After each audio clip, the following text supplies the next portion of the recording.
अनंतानंद अखिल कोटि ब्रह्मण नायक जगत नियंता जगतात्मा भक्तपाल महिपाल शिव मानस मराल काहु गोकाल राज राजेंद्र कौशल कौशलेंद्र मर्यादा पुरुषोत्तम श्री राघवेंद्र सरकार जी महाराज शशांक शंकर अनाथों के नाथ बाबा विश्वनाथ पवन तनय संकट हरणा मंगल मूर्त श्री हनुमत लाल जी महाराज श्री परात्पर अखिलेश्वर अकारण करुणा करुणालय मन वांछित कल्पतरु विनिंदिक पीतांबर धारी लीला पुरुषोत्तम श्री बांके बिहारी लाल जी महाराज हमारे परम पूज्य पिता श्री दिनेशाचार्य जी महाराज के सानिध्य में मुझे श्रीमद् भागवत कथा श्री राम कथा का ज्ञान प्राप्त हुआ। ऐसे वंदनीय सतगुरुदेव महाराज के चरणों में कोटिशय वंदन कोटिशय नमन। प्रयाग की पावन भूमि से आए संगीत के वाद्य कलाकार जिनके सुंदरतम भजनों से आप लोग आह्लादित हो रहे हैं, इस रुद्र महायज्ञ में सम्मिलित समस्त वैदिक आचार्यगण जिनके द्वारा बहुत सुंदर यज्ञ का सारा पूजन और पाठ का कार्यक्रम पूरा किया जा रहा है। वृंदावन की पावन भूमि से चलकर आए रासलीला के माध्यम से प्रभु की अमृतमयी अलौकिक दिव्य स्वरूप का झांकी के माध्यम से दर्शन कराना और उनकी लीलाओं को दिखाना हमारे रासलीला मंडली के समस्त सदस्यगण, मंच का कुशल संचालन कर रहे मंच के कुशल संचालक महोदय, कमेटी के समस्त पदाधिकारीगण जो तन मन धन से समर्पित होकर के इस रुद्र महायज्ञ को संपन्न करने के लिए पूर्ण रूप से समर्पित होकर कार्य कर रहे हैं। मठाधीश दिनेश्वर दास जी, कथा के पवित्र प्रांगण में उपस्थित नारायण तुल्य राम जी लोग, सुमित्रा सावित्री कौशल्या गार्गे के परम पावन पद चिन्हों का अनुकरण करने वाली अर्चनीय वंदनीय माताएं तथा भारत देश के भावी कथार भाइयों और बहनों, आप लोग कथा में बैठे हैं, कथा भी आपके हृदयागार में बैठ जाए इसके लिए सभी मनवाणी को पवित्र करते हुए 2 बार भगवान का पावन नाम लेंगे। सभी लोग हमारे साथ भाव से गाएंगे, क्योंकि कलयुग में कहा गया यत् फलम नास्ति तपसा न योगेन समाधिना तत् फलम लभते सम्यक कलौ केशव कीर्तना। सतयुग त्रेता द्वापर में जिस भगवान की प्राप्ति हमको तप करने से होती थी, योग करने से होती थी, समाधि में जाने से होती थी, कलयुग में केवल और केवल नाम संकीर्तन के द्वारा हो जाता है। इसी को गोस्वामी तुलसीदास जी ने लिखा कि कलियुग केवल नाम आधारा, कलियुग केवल नाम आधारा, कलियुग केवल नाम आधारा, कलियुग केवल नाम आधारा। सुमिरी सुमिरी नर उतर ही पारा, सुमिरे सुमिरे नर उतर ही पारा। कलियुग केवल नाम आधारा, कलियुग केवल नाम आधारा। सुमिरी सुमिरी नर उतर ही पारा, सुमिरे सुमिरे नर उतर ही पारा। कलयुग केवल नाम आधारा। अच्छा, यहाँ जितने श्रोता लोग हैं, कितने लोगों के पास आधार कार्ड है? आप लोग पास है आधार कार्ड? आप लोग के पास है ना? आप लोग के पास, सबके पास आधार कार्ड। अच्छा, जो भाई लोग खड़े हैं कृपया बैठ जाएं। आप लोग बार बार कहना ना पड़े, अच्छा नहीं लगता है कि कथा के पंडाल में आप लोग खड़े रहे। तो आधार कार्ड की जरूरत क्यों पड़ती है जानते हैं आप लोग? क्यों पड़ती है? पहचान बताने की। जैसे आप लोग यहाँ से दिल्ली, मुंबई, कलकत्ता कहीं भी जाएं, और टीटी आए आपसे आपका परिचय पूछे कि आपने टिकट बनवा लिया है, क्या परिचय है कि आप यही हैं, तो हम लोग क्या दिखाते हैं? आधार कार्ड। बैंक में जाते हैं तो बैंक में भी अपना आइडेंटिटी देने के लिए हम आधार कार्ड दिखाते हैं। संतों को पता था कि कलयुग में आधार कार्ड लग जाएगा, बिना आधार कार्ड के आप अपना परिचय नहीं बता पाओगे। लेकिन अगर आपको इस लौकिक जगत से पारलौकिक जगत की यात्रा करनी हो, फिर कैसे, क्या करोगे? फिर ये वाला आधार कार्ड काम नहीं करेगा। क्या काम करेगा? बोले कलयुग केवल नाम आधारा। फिर तो आपको भगवान के नाम का आधार कार्ड बनाना पड़ेगा।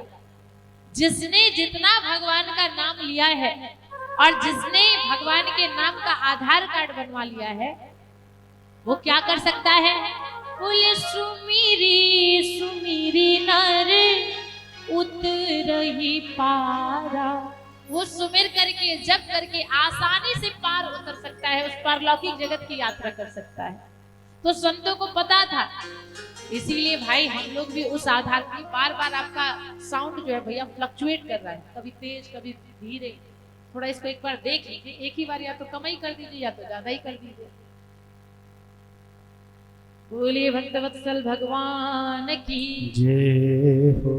तो आइए हम लोग भी अपना अपना आधार कार्ड बनवा लें और सब भगवान का नाम ले लें, क्योंकि यही नहीं कलि करम न भगति विवेकु, राम नाम अवलंबन एकु। कलयुग में केवल भगवान के नाम का ही एकमात्र साधन है जिसको हम ले करके और पार उतर सकते हैं। तो आइए सभी हमारे साथ गाएंगे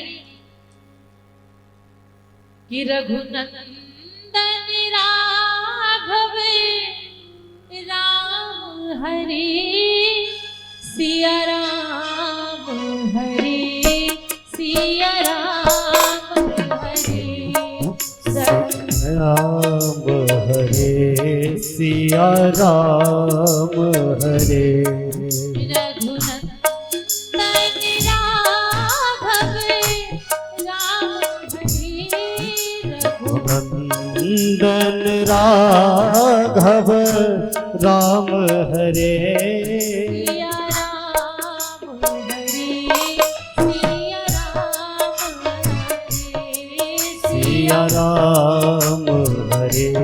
सिया राम हरि सिया राम हरे सिया राम हरे सिया राम हरे सिया राम हरे। राजा राम हरे राजा राम हरे राजा राम हरे राजा राम हरे। सीता राम हरे सीता राम हरे सीता राम हरे सीता राम हरे सीता राम हरे सीता राम हरे सीता राम हरे सीता राम हरे।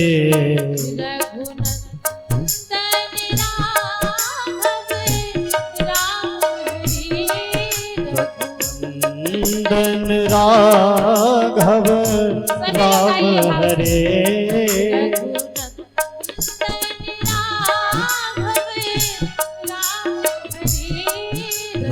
रघुनंदन राघव राम हरे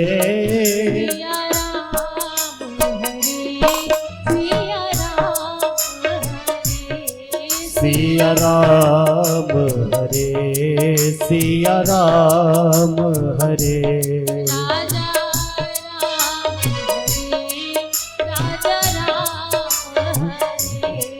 राजा राम हरे राजा राम हरे।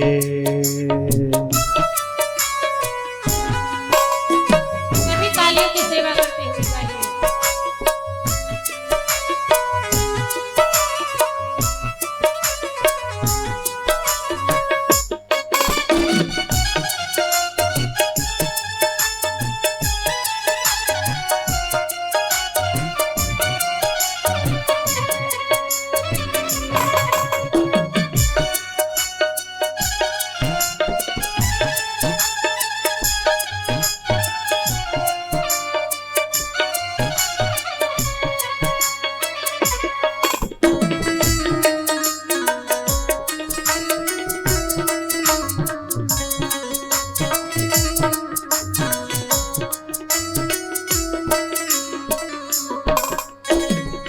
बुध विश्राम सकल जन रंजनी बुध विश्राम सकल जन रंजनी बुध विश्राम सकल जन रंजनी बुध विश्राम सकल जन रंजनी राम कथा कलुष विभंजनी राम कथा कलुष विभंजनी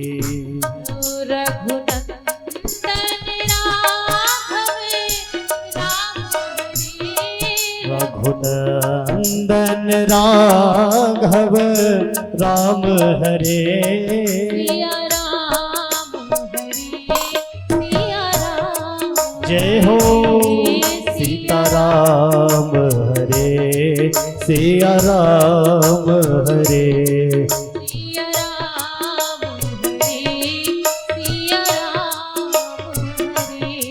सिया राम हरे सिया राम हरे हरि बोल श्री राधे जय जय जय जय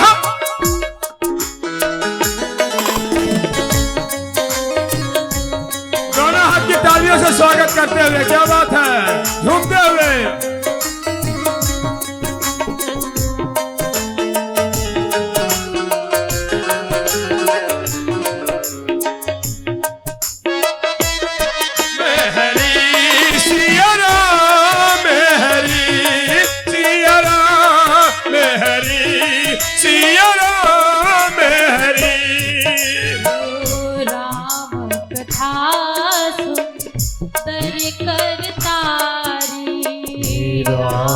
कथा सुंदर करतारी राम कथा सुंदर करतारी राम कथा सुंदर करतारी संशय विहाग उड़ावनिहारी संशय विहाग उड़ावनिहारी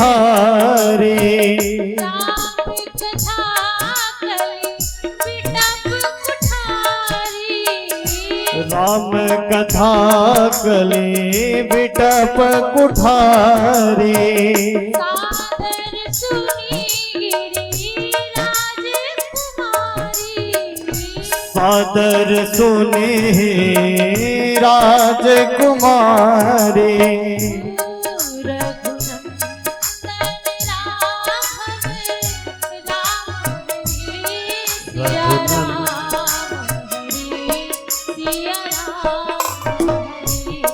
सिया राम हरे सिया राम हरे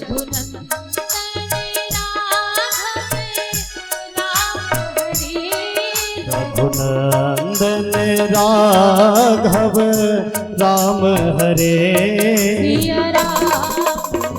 जय हो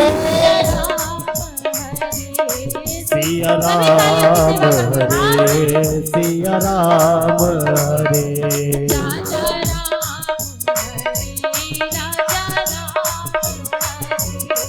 राजा राम हरे राजा राम हरे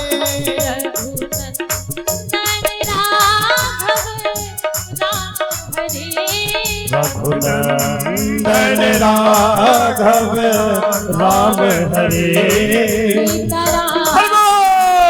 हो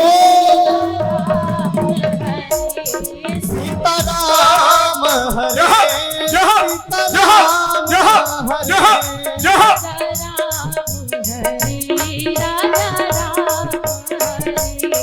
सीताराम हरे राजा राम हरे श्री राधे राम हरे राम हरे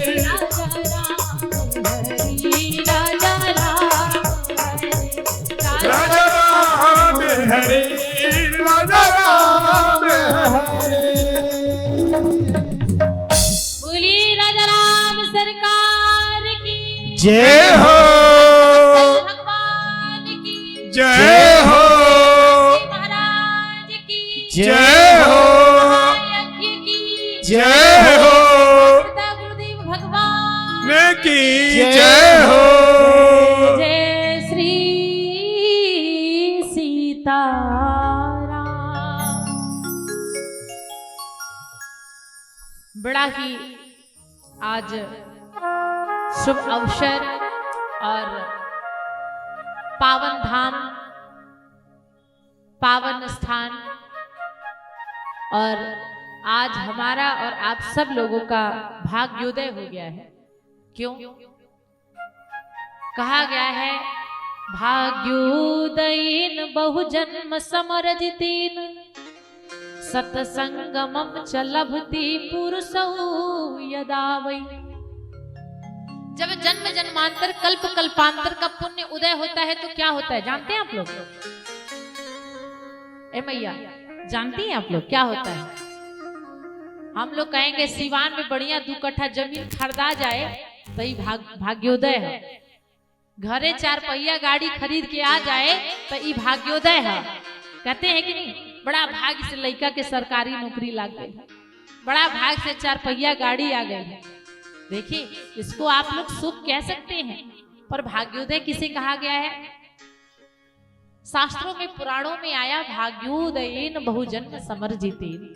जब जन्म जन्मांतर का पुण्य इकट्ठा होता है और जब भाग्य उदय होता है तो क्या होता है? बोले सत्संगमं च लभते। सत्संग का लाभ मिलता है। आप लोगों ने अपने अपने घर में अपने बच्चे का जन्मदिन मनाया होगा, मनाते हैं कि नहीं? आप लोग मनाया होगा। बेटे का मुंडन संस्कार करते हैं, उपनयन संस्कार करते हैं, विवाह संस्कार करते हैं। पर ईमानदारी से यहाँ जितने श्रोता बंधु बैठे हैं, ईमानदारी से बताइएगा, क्या आप सभी ने अपने अपने घर में सत्संग कराया है? भागवत की कथा कराई है, राम कथा कराई है, अपने घर में रुद्र महायज्ञ कराया है? नहीं ना। क्यों? क्या हमारे पास पैसे नहीं है?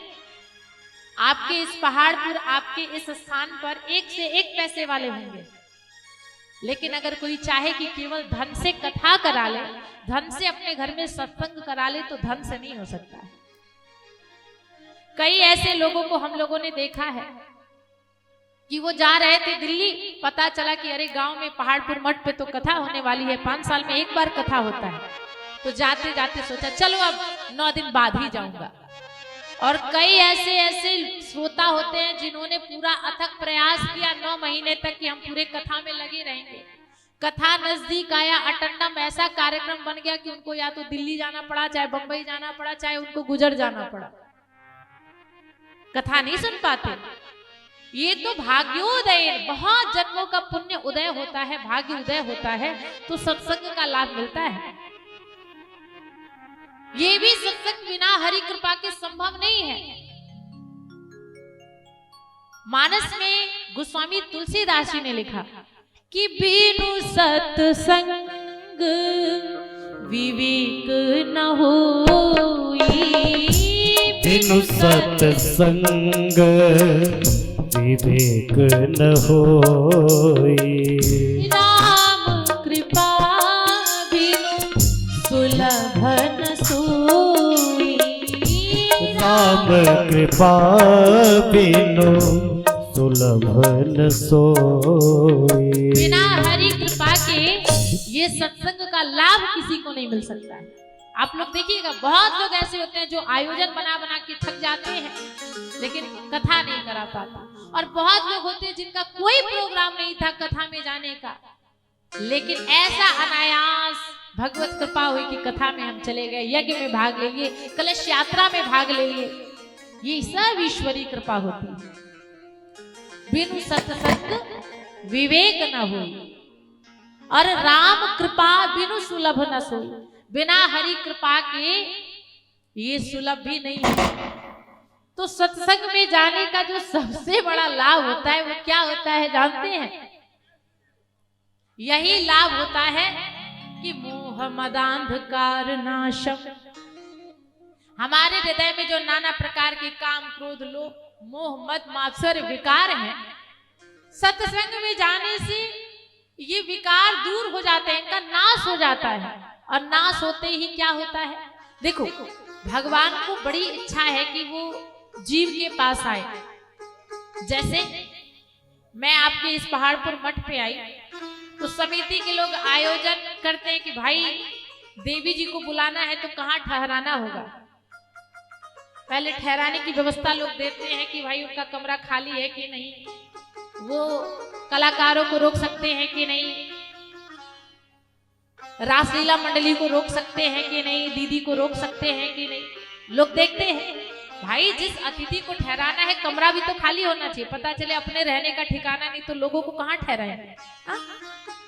कमरा खाली हो, अच्छा कमरा खाली भी होगा तो थोड़ा साफ सफाई होना चाहिए। अब पता चले उसी में आधा में भूसा भरा है, आधा में चौकी लगा दिया तो कोई रुकेगा। कमरा भी साफ सुथरा होना चाहिए।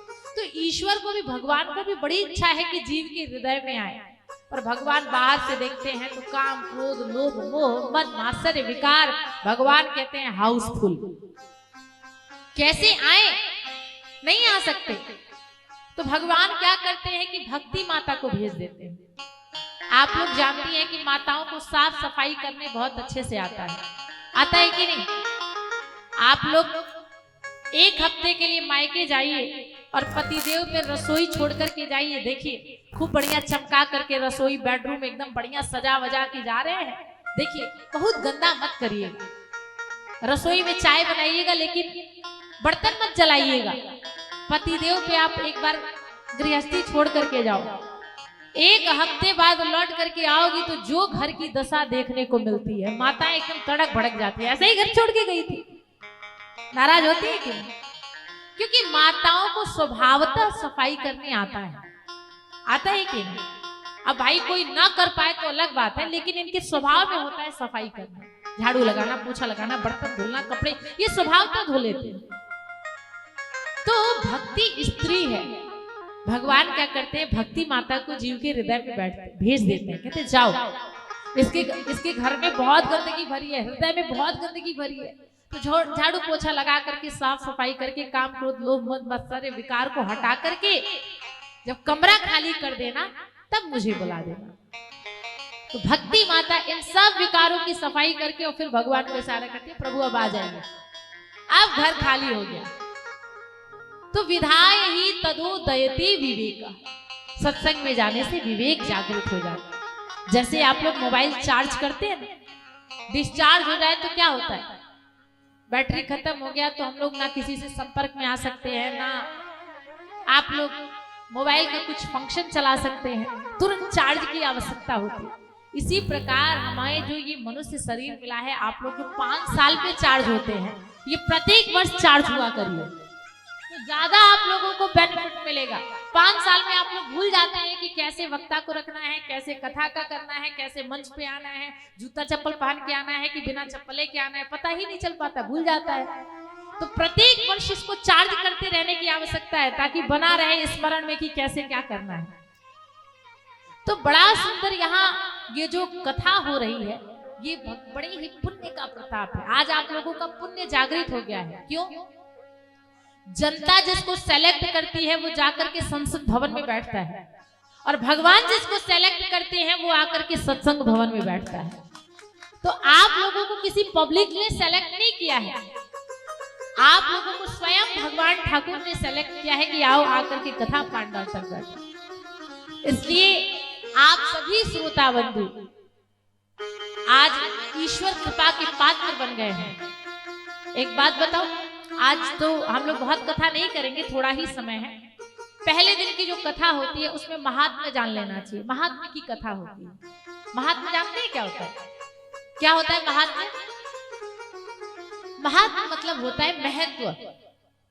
कितना भी बड़ा डॉक्टर आके यहाँ बैठ जाए, जैसे अभी हमारे संचालक महोदय आप सभी पत्रकार बंधुओं का परिचय करा रहे थे, आप लोग पत्रकार हैं और आकर के सामान्य लोगों में बैठ जाए तो भाई आपके माथे पे थोड़ी ना लिखा है कि आप पत्रकार हैं। या फिर कोई जज आ जाए, कलेक्टर आ जाए, कहीं के डीएम आ जाए, कहीं के सांसद आ जाए, विधायक आ जाए और नॉर्मल पब्लिक में बैठ जाए और आपको ना पता हो कि वो कहाँ के सांसद विधायक है, तो आप उनको कुर्सी देंगे? नहीं देंगे। उनके माथे पे थोड़ी ना लिखा है कि वो सांसद है कि विधायक है। लेकिन जब कोई महत्व तो बता देगा ये फलाने जगह के डीएम साहब हैं, ये एसडीएम साहब हैं, तो तुरंत हम लोग कुर्सी, महाराज यहाँ बैठिए, पानी लेके आऊं क्या, भाव से उनको फिर मंच तक बुलाएंगे, उनको माल्यार्पण कराएंगे, मैंने भाव लोग देने लगते हैं। उसी प्रकार जो आप लोग इतना रुपया पैसा खर्च करे हैं, दान देते हैं, या फिर अभी कलश यात्रा में गए, तो प्रथम दिन महात्मा जान लेना चाहिए इसका महत्व क्या है, क्यों सुना जाता है राम कथा, क्यों सुना जाता है भागवत कथा, सुनने का लाभ क्या है, और सुन करके किसका कल्याण हुआ है, कौन कौन तर गया है, ये बातें जानना बहुत ही आवश्यक है। गोस्वामी तुलसीदास जी ने अपने जिस ग्रंथ का नाम रखा उसका नाम रखा रामचरितमानस। इसी की हम लोग कथा सुनेंगे, रामचरितमानस। विश्व पटल पर किसी देवी और देवता वो में से किसी अगर देवता का चरित्र लोग जीवन में उतारना चाहते हैं तो वो राम जी का चरित्र है। एक बार जब राम और रावण में युद्ध हो रहा था, भगवान श्री राम ने रावण को इतने बाण लगाए कि रावण के रथ का पहिया टूट गया, रावण के सिर का मुकुट गिर गया, रावण का बाजूबंद टूट करके गिर गया, रावण के सारे अस्त्र शस्त्र समाप्त हो गए, और एक बाण लगाया तो रावण का जो रथ का दूसरा पहिया था वो भी टूट गया और रावण धड़ाम से नीचे गिर गया।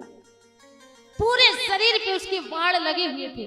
रावण जब रथ से नीचे गिर गया तो सोचने लगा अब तो राम का ये आखिरी बाण लगेगा और मैं मर जाऊंगा। आंख बंद कर लिया रावण ने कि अब तो राम मुझे मार देंगे।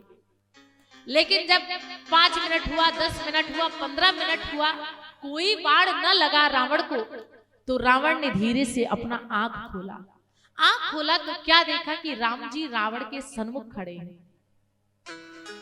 रावण को देखते ही राम ने कहा कि रावण तुमको बड़ी चोट आई है, तुम्हारे शरीर से रक्त की धाराएं बह रही हैं। रावण एक काम करो, तुम इस समय अपने घर चले जाओ, जा करके पहले इसका उपचार कराओ।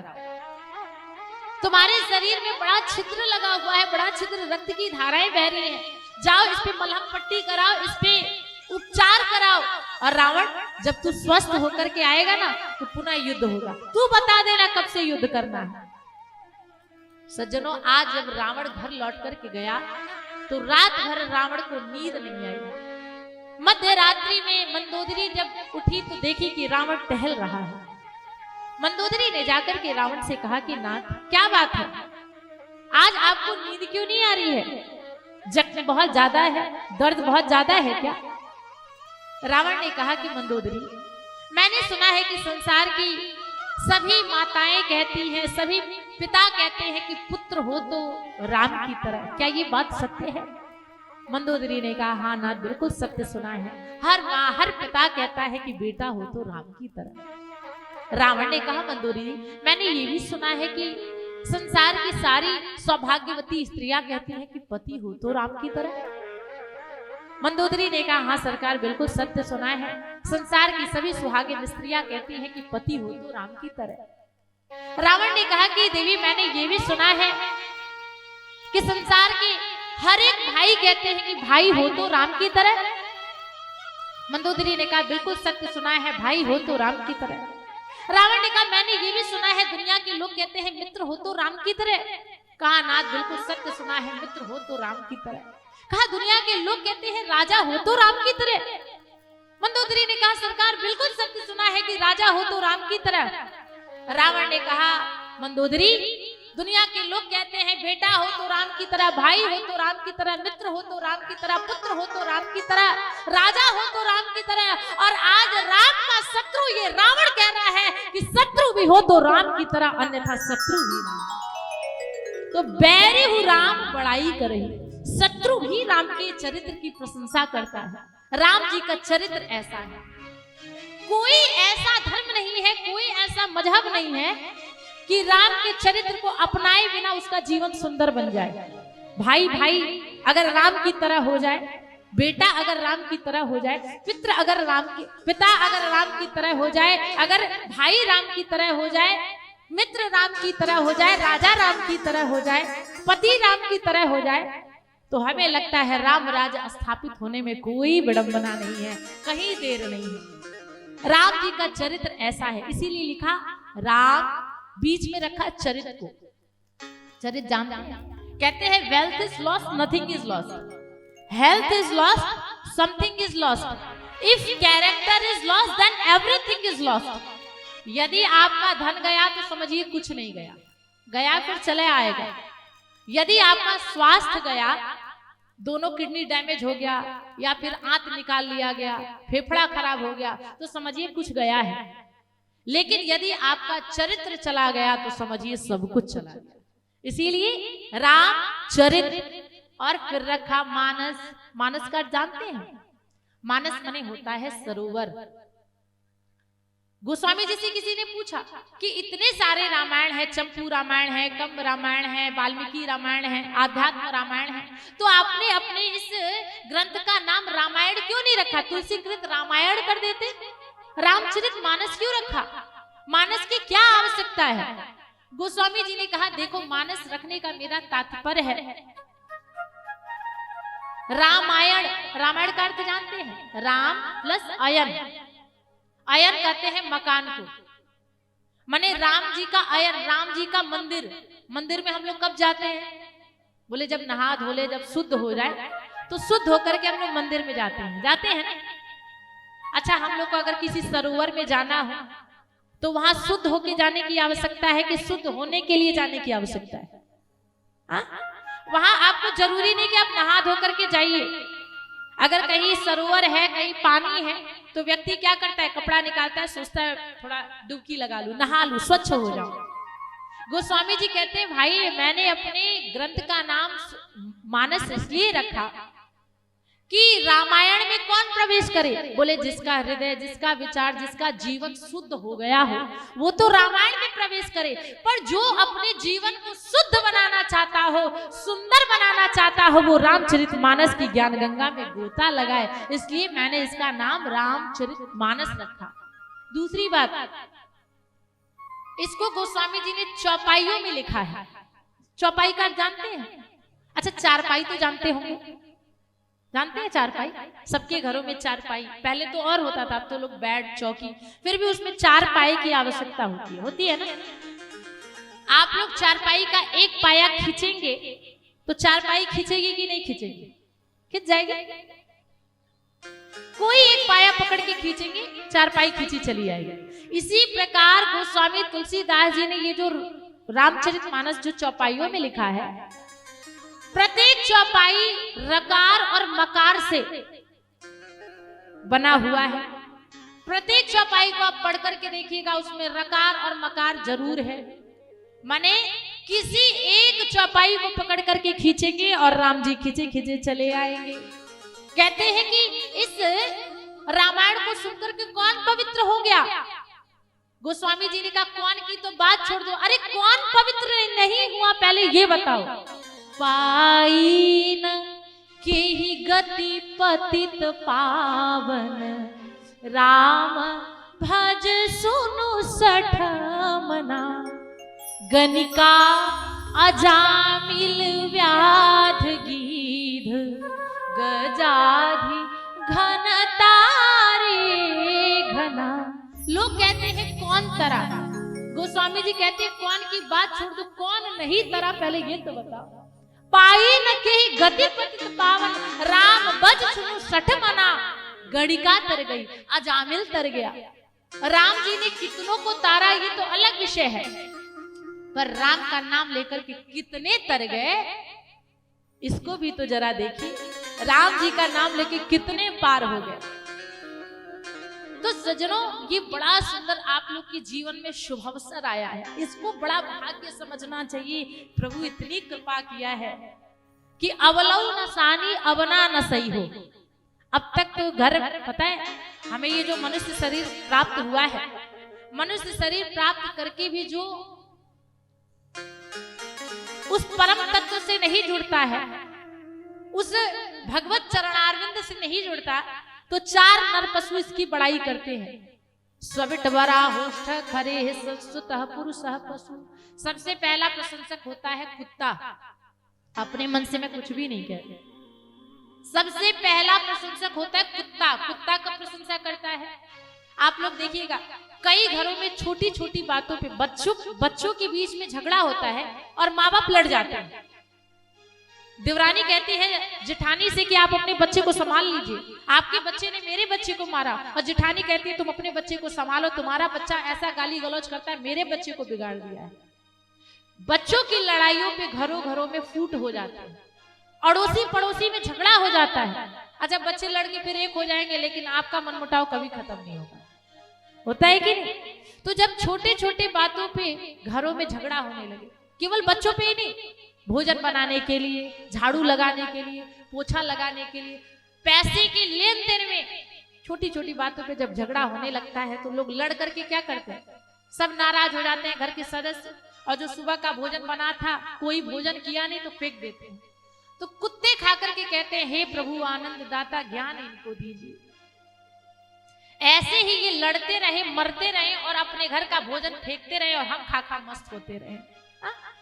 ये लड़े मरेंगे नहीं तो हमको भोजन कहां से मिलेगा? कुत्ता कहता भाई हम तो पशु है, हमको ज्ञान नहीं है क्या करे क्या ना करे। पर देखो हम छोटी छोटी बातों पे कुत्ता हो गया, एक कुत्ता भौंकेगा तो चार और पीछे लग जाते हैं भौंकने के लिए। तो हम तो कुत्ते हैं, पशु हैं। पर इन मनुष्यों को देखो, अच्छा वाला भगवान ने मनुष्य शरीर दिया है, पर इसको ज्ञान ही नहीं है कि छोटी छोटी प्रसंगों में नहीं लड़ना चाहिए। घर में एक्सेप्ट करोगे, एडजस्ट करोगे और कुछ चीजें अवॉइड करोगे तभी रह पाओगे, अन्यथा रहना संभव नहीं है। भगवान शंकर की तरह घर में अगर रहना है, परिवार चलाना है तो आपको विष पान करना ही पड़ेगा, जहर पीना पड़ेगा, घूट घूट पीना पड़ेगा, नहीं चाहोगे तो भी पीना पड़ेगा अगर परिवार चलाना है। तो कहते हैं कि पहला प्रशंसक होता है कुत्ता। दूसरा प्रशंसक कौन होता है? बोले दूसरा प्रशंसक होता है ग्रामीण अंचल का सूअर। सूअर क्या खाता है? बताइए बताइए, आप ही लोग बताइए। सूअर गंदगी खाता है ना? सूअर जब हम मनुष्यों को देखता है कि देखो भगवान ने बड़े भाग मानुष तन पावा, बड़े भाग्य से इन सबों को मनुष्य शरीर दिया, और देखो इसको अपनी जिह्वा पे कंट्रोल नहीं है कि क्या खाएं और क्या ना खाएं। मांस मछली खा रहा है, शराब पी रहा है। भगवान ने खाने के इतने पदार्थ दिए हुए हैं, लेकिन फिर भी मांस मछली अभक्ष्य भक्ष्य खा रहा है। इसको ज्ञान ही नहीं हो पा रहा है क्या खाएं या क्या ना खाएं। तो भाई हम तो सूअर हैं तो हमको ज्ञान नहीं, ये तो सूअर से भी गया गुजरा। दूसरा प्रशंसक होता है सूअर। स्विट वराहोष्ठ खरे है संस्तुतः पुरुषः पशु। तीसरा प्रशंसक होता है कौन? बोले ऊंट। ऊंट को क्या प्रशंसा करता है? बोले ऊंट जब बड़े बड़े टीलाओं पर रेगिस्तानी एरिया पर चढ़ता है तो वो नीचे रहने वाले लोगों को छोटा समझने लगता है। हम जीवों को भी जब कोई छोटा सा पद मिल जाए, विधायक का पद मिल जाए, सांसद का पद मिल जाए, एमएलए का पद मिल जाए और गांव में प्रधान का पद मिल जाए, तो जले प्रधानी नहीं है तब तक तो आके जी हुजूरी, बस एक बार हमको जिता दीजिए, फिर रोड चकाचक, बिजली चकाचक, आरओ का वाटर लगवा दूंगा, ये करवा दूंगा, वो करवा दूंगा। एक बार मुहर मार के जिताए तो प्रधान जी 5 साल दिखना बंद हो जाएंगे। बुरा मत मानिएगा, यहाँ के होंगे अच्छे लोग, ये तो कहा हूं कथा संसार है। आप एक बार जिताइए, यज्ञ हो रहा है ना, अकेले मैं इतना बहन कर दूंगा। ओकरी बाद प्रधान जी कहिए कि जान जा बड़ा आफत आ गई, पैसवे नहीं के पास हो। तो ऊंट कहता है भाई हम तो पशु है, हमको ज्ञान नहीं है क्या करे क्या ना करे। पर इन मनुष्यों को देखो, छोटा सा पद पाकर के ऐसा मद आ जाता है कि जिन लोगों को कभी हाथ जोड़ जोड़ के प्रणाम करता था, काम पड़ने पर जब लोग हाथ जोड़ जोड़ के प्रणाम करते हैं तो ऐसा मद में अभिसंचित रहता है, ऐसा अभिमान में पला रहता है कि किसी की बात नहीं सुनता। और फिर चौथा प्रशंसक होता है गधा। गधा का प्रशंसा करता है। गधा क्या करता है? अपने मालिक का बोझा ढोता है। पर बताओ मालिक ने कभी गधे को धन्यवाद दिया क्या? वाह गधा तूने तो जीवन झोंक दिया, कभी कहा? नहीं। मालिक का 4 डंडा ही खाने को मिलता है गधे को, किसी काम का न रहे तो निकाल भी दिया जाता है। गधा जब हम मनुष्यों को देखता है कि हम भी अपने घर गृहस्थी का बोझा ढोने में गधे की तरह लगे हुए हैं, बताओ बच्चे बड़े होकर पिता से कहते हैं क्या पिताजी आपने तो पूरा जीवन झोंक दिया हमको पालने में, कभी अपने पैर में आपने ब्रांडेड जूता नहीं पहना, कभी आप अपने लिए दिवाली होली पे बढ़िया कुर्ता नहीं बनवाए। बेटा यही कहता है कि तुमने मेरे लिए किया क्या है, तुमने मुझको दिया क्या है। अरे जन्म देना तो सब माँ बाप का काम होता है, बच्चों को बड़ा करना पढ़ाना लिखाना तो हर माँ बाप का काम होता है। उसको लगता है कि बड़ा छोटा काम है जब तक कि वो बाप नहीं बन जाता। बाप क्या होता है ये उनसे पूछिए जिनके सिर से बाप का साया चला जाता है। क्योंकि बिना परिश्रम के अगर कोई संपत्ति प्राप्त हो जाए तो लोग उसकी कीमत को समझ नहीं पाते हैं। तो गधा कहता है कि भाई अपने जीवन को सने सने केवल बोझा ढोने में ही गृहस्थी के मत लगाओ, परमार्थ में भी धीरे धीरे अपने शरीर को लगाना प्रारंभ करो, नहीं तो हम गधे से भी गए गुजरे तुम हो जाओगे। इसीलिए गोस्वामी तुलसीदास जी समय समय पे चेतते रहते हैं, बताते रहते हैं कि हम मनुष्य जो शरीर हमें मिला है क्यों मिला है। गोस्वामी जी ने लिखा कि बड़े भाग मानुष तन पावा, बड़े भाग्य मानुष तन पावा,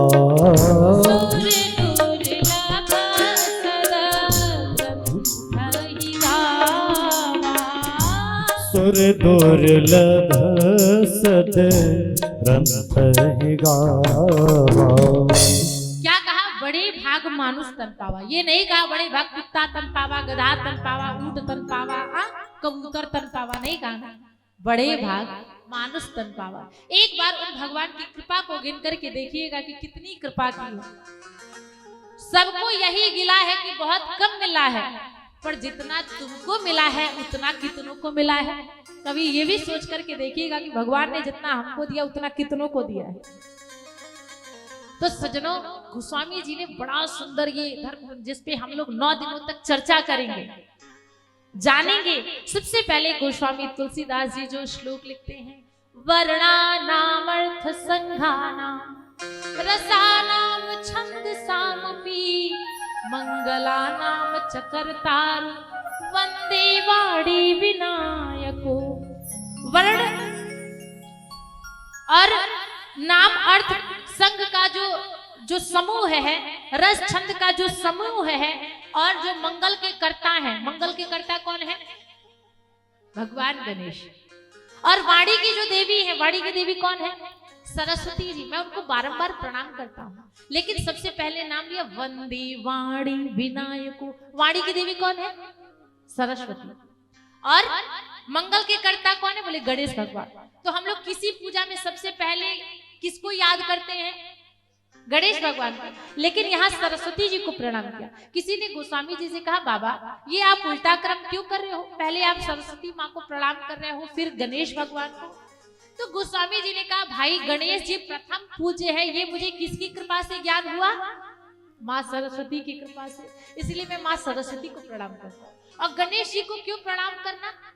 ध्यान दीजिएगा, गणेश भगवान इकलौते एक ऐसे देवता हैं जो विघ्न हरता भी है और विघ्न करता भी है। अगर किसी पूजा में आपने गणेश भगवान की प्रथम पूजा न करी तो विघ्न करता भी है, विघ्न भी डाल देंगे। और उनकी पूजा कर डाली तो विघ्न हरता भी है। आज समय इतना नहीं है, पुराणांतर कई प्रसंग आते हैं, मैं आपको समय पे सुनाऊंगी। तो ऐसे वाणी की देवी मां सरस्वती और विघ्न के हरता भगवान गणेश को हम बारंबार प्रणाम करते हैं। दूसरे श्लोक में भवानी शंकरो वंदे श्रद्धा विश्वास रूपिणो याभ्याम विना न पश्यन्ति सिद्धा स्वांतस्थमीश्वर। देखिए, श्रद्धा और विश्वास के जो स्वरूप है वो कौन है? बोले मां पार्वती और भगवान शंकर। आपको कथा कब समझ में आएगी? या तो आपके अंदर अपनी श्रद्धा हो, भगवान पर श्रद्धा हो, और या तो जो सामने वाला कह रहा हो उस पर विश्वास हो। पर जे श्रद्धा संबल रहित नहीं संतन कर साथ, तिनहु मानस अगम अति जिनहि न प्रिय रघुनाथ। जिनके अंदर ना श्रद्धा हो ना विश्वास हो, उनको कभी भगवान की कथा समझ में आ ही नहीं सकती है। और अगले श्लोक में कहते हैं, वंदे बोधमयम नित्यम गुरुम शंकरम रूपिणम यमासितो ही वक्रोपी चंद्रः सर्वत्र वंदते। भगवान शंकर की गुरु रूप में वंदना की है। भगवान शंकर कैसे गुरु हैं? कहते हैं गुरु मेहरबान तो चेला पहलवान। सुना है? आप देखो टेढ़ा चंद्रमा जो होता है तो क्या होता है? बोले राहु ग्रहण लगाने के लिए आता है, लेकिन वही टेढ़ा चंद्रमा जब भगवान शंकर के ललाट पे आकर के लग जाता है तो जगत पूज्य बन जाता है। तो ऐसे भगवान शंकर गुरु रूप में हम उनकी बारंबार वंदना करते हैं। सीताराम गुणग्राम पुण्यारण्य विहारिणो, सीताराम के गुण समूह वन रूपी वन में विहार करने वाले, गुण रूपी वन में विहार करने वाले दो ज्ञाता हैं। कौन? आप जंगल में जाओगे तो भटक जाओगे, लेकिन अगर जंगल के जानकार के साथ पकड़ लोगे तो आप जंगल में भटकोगे नहीं। जैसे कई विदेश में लोग घूमने जाते हैं तो गाइड पकड़ लेते हैं, है ना? गाइड क्या करता है? आपको आसानी से चीजों को दिखा विखा के घुमा उमा के लेता आता है ना? जंगल में आप जाएंगे तो भटक जाएंगे। तो जंगल के दो जानकार होते हैं, एक होता है बंदर और एक होता है कोयल। तो सीताराम जी का जो गुण रूपी वन है उसमें विहार करने वाले दो हैं, एक है बंदे वाल्मीकि कोकिलम, एक है वाल्मीकि जी महाराज और दूसरे हैं हनुमान जी महाराज। दोनों मानस के मर्मज्ञ हैं, दोनों मानस के ज्ञाता हैं, दोनों राम जी के ज्ञाता हैं, दोनों सीता जी के विषय में जानने वाले हैं। तो कहते हैं सीताराम गुणग्राम पुण्यारण्य विहारिणो वंदे विशुद्ध विज्ञानो कवीश्वर कपीश्वरो। कवीश्वर कौन है? बोले वाल्मीकि जी। और कपीश्वर कौन है? बोले हनुमान जी महाराज। तो हनुमान जी और वाल्मीकि जी ये दोनों एक होता है शक्ति की खोज करना। शक्ति की खोज कौन करता है? बोले वैज्ञानिक करते हैं, है ना? तो वैज्ञानिक क्या करता है? बोले शक्ति की खोज करता है। और विशुद्ध विज्ञानी क्या करता है? बोले शक्तिमान की खोज करता है। तो शक्तिमान की खोज करने वाले दो ही हैं, बंदे वाल्मीकि कोकिलम, एक तो वाल्मीकि जी, दूसरा हनुमान जी महाराज। अगले श्लोक में कहते हैं उद्भव स्थित संहार कारणम क्लेश हारणम सर्वश्रेयस्करीम सीताम नतो हम राम वल्लभा। सीता जी की अकेले वंदना की। सीता जी क्या करती है? उद्भव प्रकट करती है, स्थिति पालन करती है, संहार कारण संहार करती है। और आप मानस में देखेंगे सीता जी क्या करती हैं? सीता जी उद्भव भी करती हैं, पालन भी करती हैं और संहार करती भी हैं। लंका में जाके संहार भी कराएंगे। और सर्वश्रेयस करीम सीता, गोस्वामी जी ने कहा एक एक गुण कहां तक गिनाऊं? सभी साधनों को प्रदान करने वाली है, सर्वश्रेयस करीम, सारा श्रेय दिलवाने वाली है मां जानकी। ऐसी मां जानकी के चरणार बिंदों में जो राम जी की वल्लभा है, रामत जी की प्रिया है, ऐसी मां जानकी के चरणों में हम लोग बारंबार प्रणाम करते हैं। उसके बाद अगले श्लोक में यन माया वसवर्ति विश्वमखिलम ब्रह्मादि देवासुरा यत् सत्वाद शिव भाति सकलम रज्जो यथा हे ब्रह्म यत् सत्वाद प्लवमेकमेव हि भवामो देश तीर्षावताम वंदे हम तमशेष कारण परम रामाख्यमीशम हरे। कहते हैं कभी कभी हम लोगों को क्या होता है? बोले जल में स्थल और स्थल में जल का भ्रम हो जाता है। कभी कभी हमको सांप जो है वो रस्सी प्रतीत होता है और रस्सी सांप लगने लगता है। कई बार जाइएगा खेत खलिहानों में तो वो क्या बना के तैयार किया गया होता है? अरे एक लकड़ी का उसमें पुआल वाल बांध के और टाटी, ऐसे तो हमको लगता है कि भूत खड़ा है, लागत है केहू देखो था, लगता है अंधेरे में भ्रम हो जाता है। तो यन माया, जिनकी माया के द्वारा हमको जल में स्थल, स्थल में जल, रस्सी में सांप, सांप में रस्सी दिखने लगता है, जगत कुछ नहीं है फिर भी जगत में सब कुछ दिखने लगता है। ऐसा नहीं है कि जगत कुछ नहीं है, लेकिन जगत ही सब कुछ लगने लगता है। हम जहाँ से आए हैं वहां भी जाना है, ये किसी को नहीं लगता। कई लोगों को लगता है हमने बड़ा बढ़िया मकान बना लिया है, लेकिन उसको ये नहीं पता है कि इस घर को छोड़कर भी माया के ओ पुजारी आगे की कुछ खबर है। इस घर को छोड़ के एक दूसरा भी घर है, इसमें वाल पुट्टी लगवा लिया, प्राइमर मलवा लिया, रंग पुतवा लिया, इसको तो वेल मेंटेन करा लिया, लेकिन इस हृदय भवन को भी मेंटेन बनाओ, आगे भी जाना है।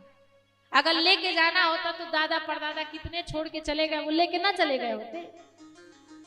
इसीलिए हमारा कर्म हमारे साथ जाएगा। तो भगवान श्री हरि रामाख्यमेशम हरि, जो राम के रूप में प्रसिद्ध है, ऐसे श्री हरि के चरणों में हम लोग बारंबार प्रणाम करते हैं।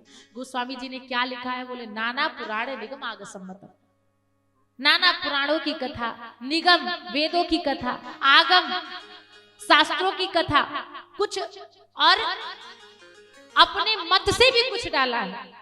नाना पुराण निगम आग सम्मतम यद रामायणे निगदितम क्वचिदन्य तोपि स्वांतः सुखाय, अपने सुख के लिए तुलसी रघुनाथ गाथा भाषा निबद्धमति मंजुल मातनोति। तो बड़ा सुंदर पंचदेवों की यहाँ तो बहुत लंबी स्तुति है, चूंकि अब हमको उतने में नहीं जाना है। ये रामायण क्या करती है, रामायण जो है गोस्वामी तुलसीदास जी ने लिखा कि मंगल करनी कलिमल हरनी तुलसी कथा रघुनाथ की, मंगल कर कलिमल हर तुलसी कथा रघुनाथ की, कति कूरी कविता सरित की, जो सरित पावन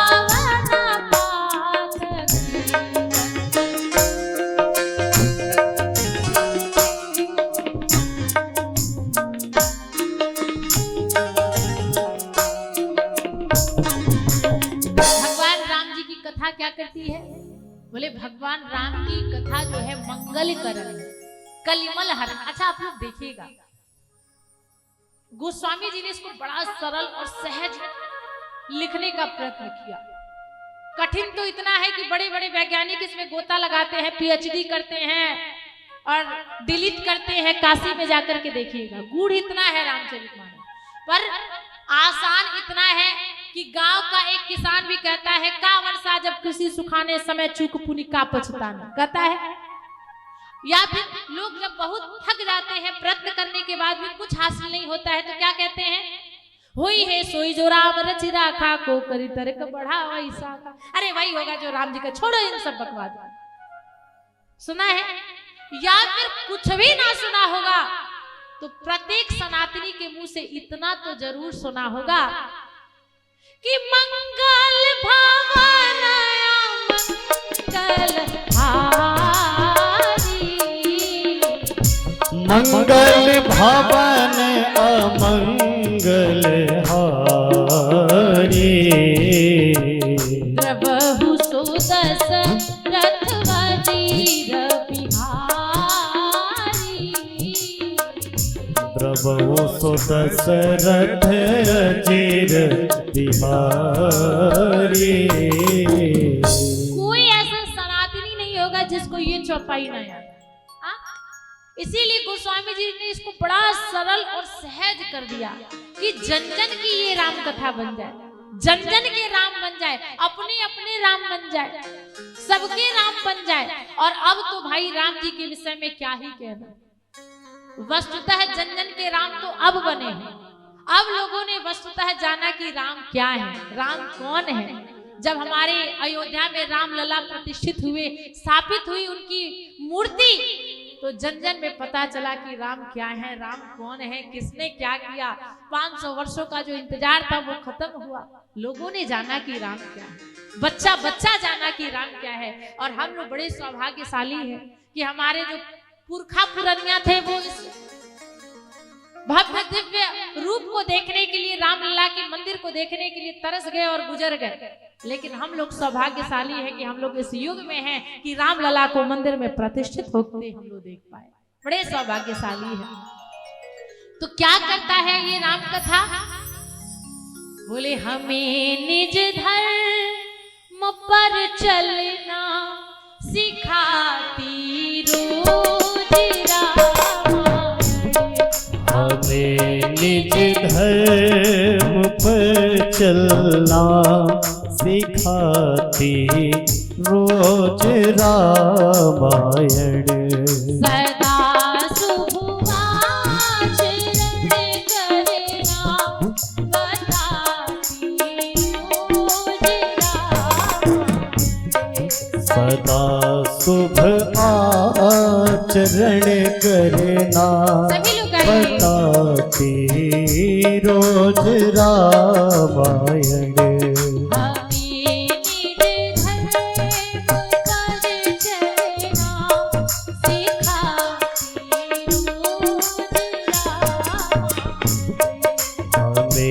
निज धर्म पर चलना सिखाती रोज रामायण।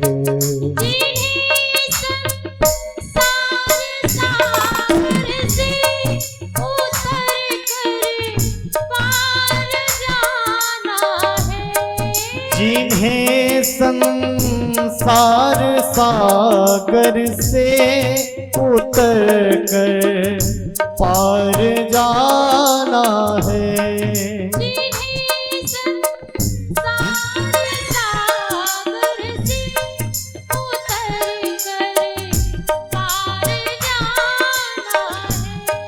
जिन्हें संसार सागर से उतर कर पार जाना है।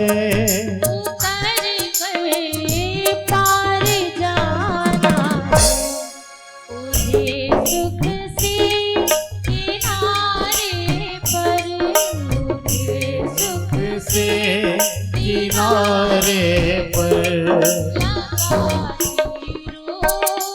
जय हो। हमें निज धर्म पर चलना सिखाती रोज रामायण। जय हो, जय हो, जय हो, जय हो, जय हो। हरि बोल श्री राधे।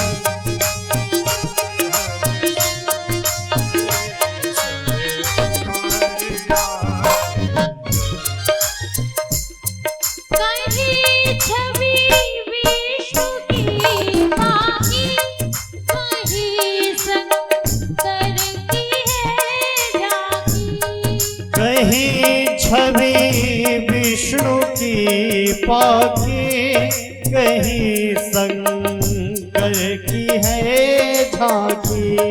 कहीं छवि विष्णु की बाकी कहीं शंकर की है झांकी। कहीं छवि विष्णु की पाकी कहीं शंकर की है झांकी। कहीं शंकर की है झांकी।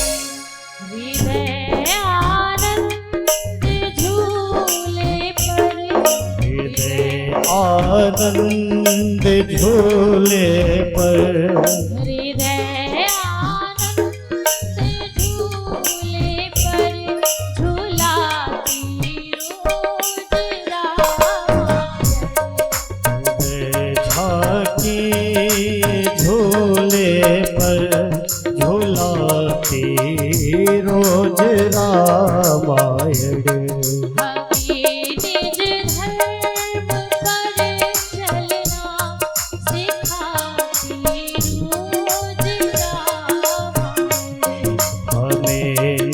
धर्म पर चलना सिखाती रोज रामायण।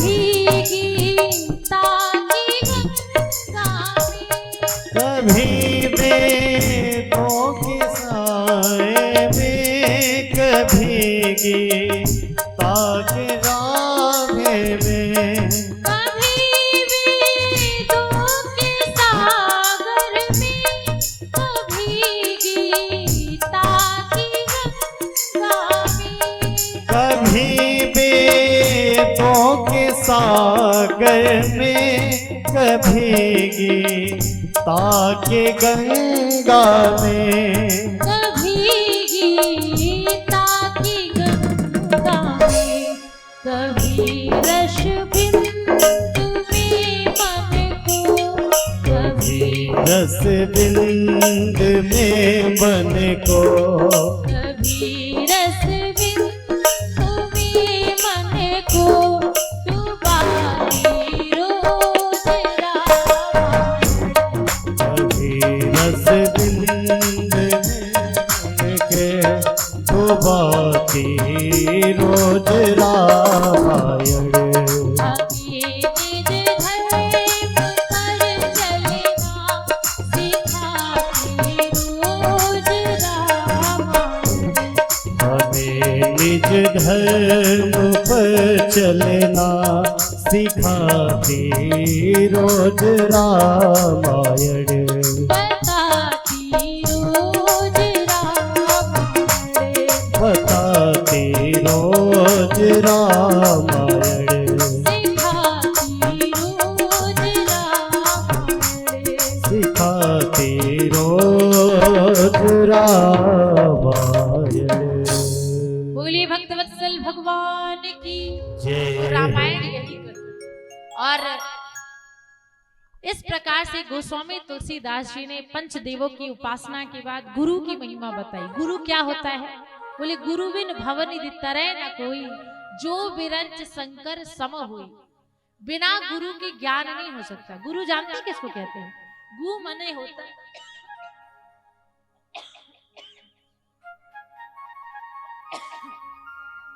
गु मने होता है अंधकार, रू मने होता है प्रकाश। हमारे जीवन से जो हमारे अंधकार को निकाल करके प्रकाश की ओर उन्मुख कर दे, वो गुरु है।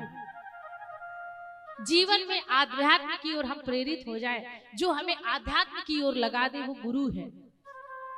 गुरु ऐसा नहीं कि बढ़िया टीवी पे गुरुजी आस्था पे संस्कार पे आ रहे थे और माइक में सबको मंत्र दे रहे थे, हमने नाम देख के गुरु बना लिया। अब पता चला कुछ साल बाद गुरुजी जो है वो ठीक है, तो ऐसे गुरु से कोई मतलब नहीं। गुरु वही जो आपको आत्म साक्षात्कार करा सके। जीवन में अच्छा गुरु बनाइए, सच्चा गुरु बनाइए। और सच्चा गुरु कब मिलेगा? बोले बनावटी भक्ति होगी तो बनावटी गुरु भी मिलेगा, लेकिन सच्ची श्रद्धा होगी ना तो गुरु बनाने की जरूरत नहीं पड़ेगी। घर बैठे ही गुरु का आगमन हो जाएगा। लंका में विभीषण जी महाराज थे। विभीषण जी महाराज यहाँ कहाँ सज्जन करवासा, लेकिन भक्ति सच्ची थी, निष्ठा सच्ची थी, तो हनुमान जी महाराज लंका में पहुंच गए। भक्ति सच्ची होनी चाहिए।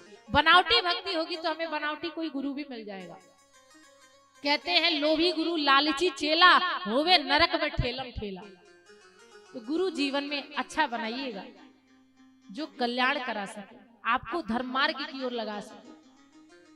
पत्नी अगर आपको धर्म की ओर लगा देती है ना, तो समझ जाइएगा सही मायने में वो आपकी गुरु है। पति अगर पत्नी को धर्म मार्ग की ओर लगा देता है, तो समझ जाइएगा असली मायने में वो आपके गुरु है। जो आपके जीवन में एक परिवर्तन ला सके, वो गुरु है। जिसके मिलने से आपके जीवन में आध्यात्म की ओर प्रवेश हो जाए, समझिएगा वो ही गुरु है। हम कुछ नहीं जानते थे, लेकिन फिर भी हमारी आस्था जाग गई, वो गुरु है। तो गुरु जीवन में होना चाहिए। गुरु की महिमा बताई कि बंदव गुरुपद कमल परागा, सुरुचि सुवास सरस अनुरागा, अमी अमूरी में चूरन चारु, समन सकल भव रुज परिवारु। ऐसे जीवन में गुरु की आवश्यकता होती है। ब्राह्मणों की वंदना की है। एक जगह कथा में हम गए थे, तो चूंकि गांव का जो समुदाय था उसमें यादव वर्ग लोग ज्यादा थे।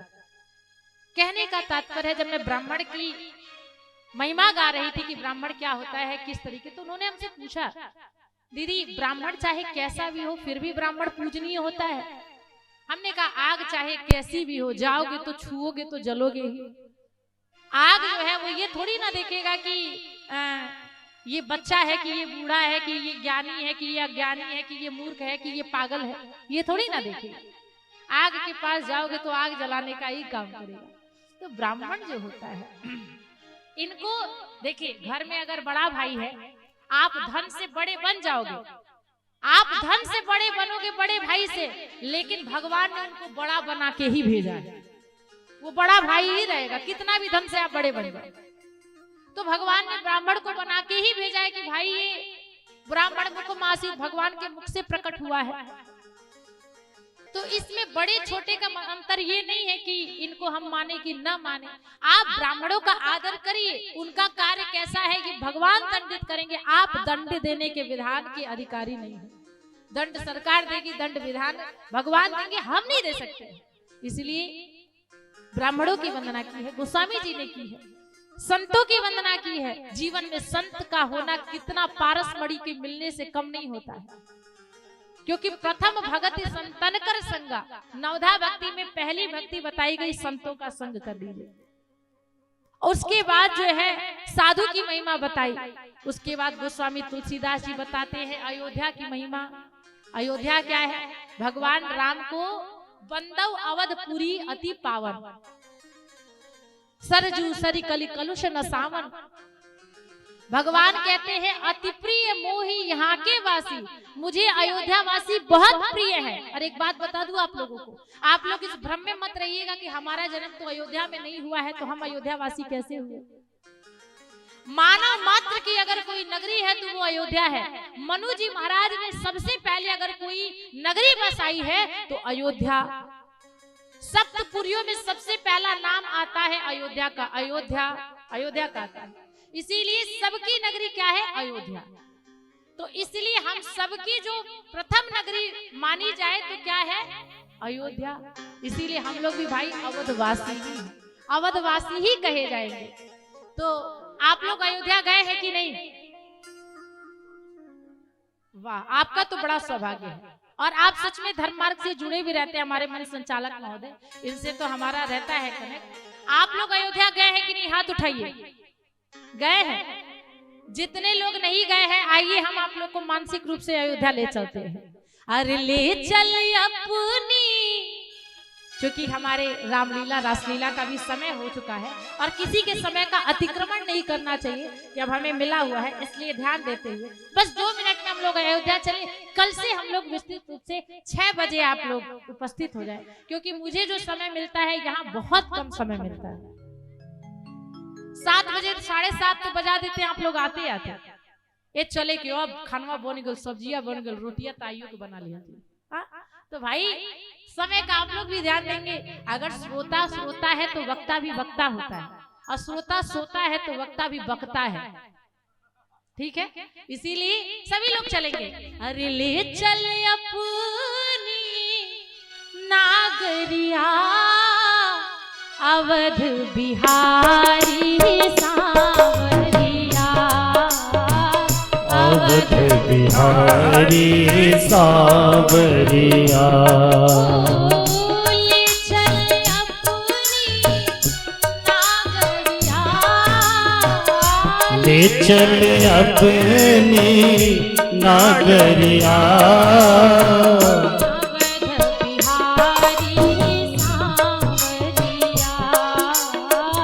अवध बिहारी सांवरिया, अवध बिहारी सांवरिया, अवध बिहारी सांवरिया।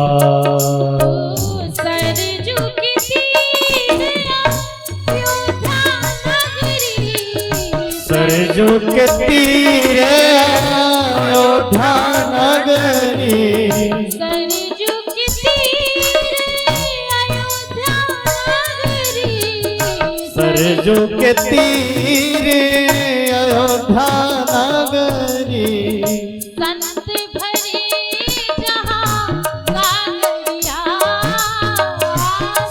भरे जहाँ गागरिया अवध बिहारी सांवरिया अवध बिहारी सांवरिया अवध बिहारी सांवरिया अवध बिहारी सांवरिया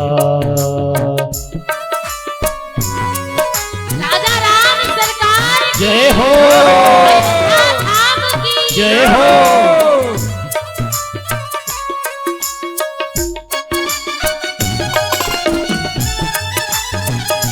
हरि बोल यह यह यह यह यह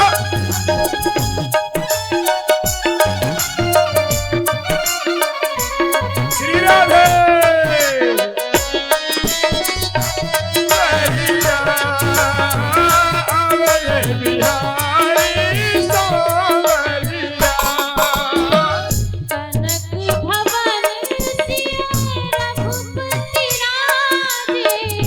कनक भवन सिया रघुपति राजे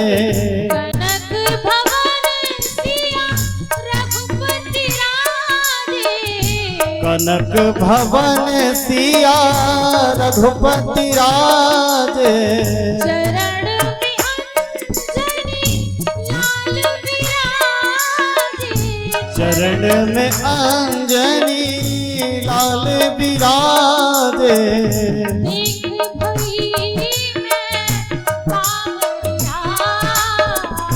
देख भई मैं बावरिया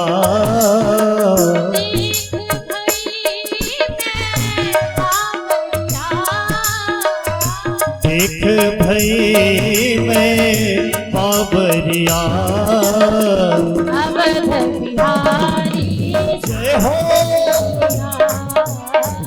अवध बिहारी सांवरिया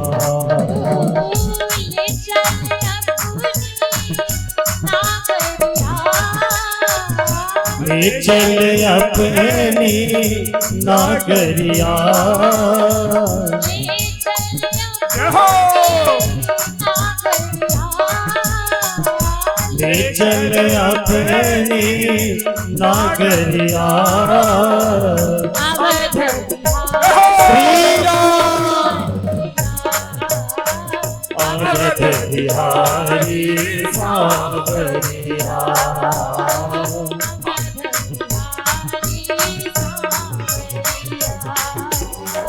अवध बिहारी सांवरिया अवध बिहारी सांवरिया अवध बिहारी सांवरिया राम सरकार की जय हो धाम की जय हो मैया की जय हो मठ धाम की जय हो हनुमान जी महाराज की जय हो महायज्ञ की जय हो जय श्री सीताराम। आज की वाक पुष्पांजलि हम लोग यही समर्पित करते हैं। कल ठीक 6 बजे से कथा प्रारंभ हो जाएगी और इस कथा का लाइव प्रसारण हमारे YouTube पेज त्रिपाठी साधना शास्त्री पर चल रहा है। तो आप लोग जितने लोगों के पास मोबाइल है इस कथा का घर बैठे लाइव जो नहीं आ पाते हैं या आपके रिश्तेदार नातेदार जो दूर हैं उन्हें भी इन्हें प्रेषित कर सकते हैं और उन्हें भी इसका लाभ प्रदान कर सकते हैं। इन्हीं शब्दों के साथ वाणी को विराम। बोलिए राजा राम सरकार की जय हो नमः पार्वती पतये हर हर महादेव।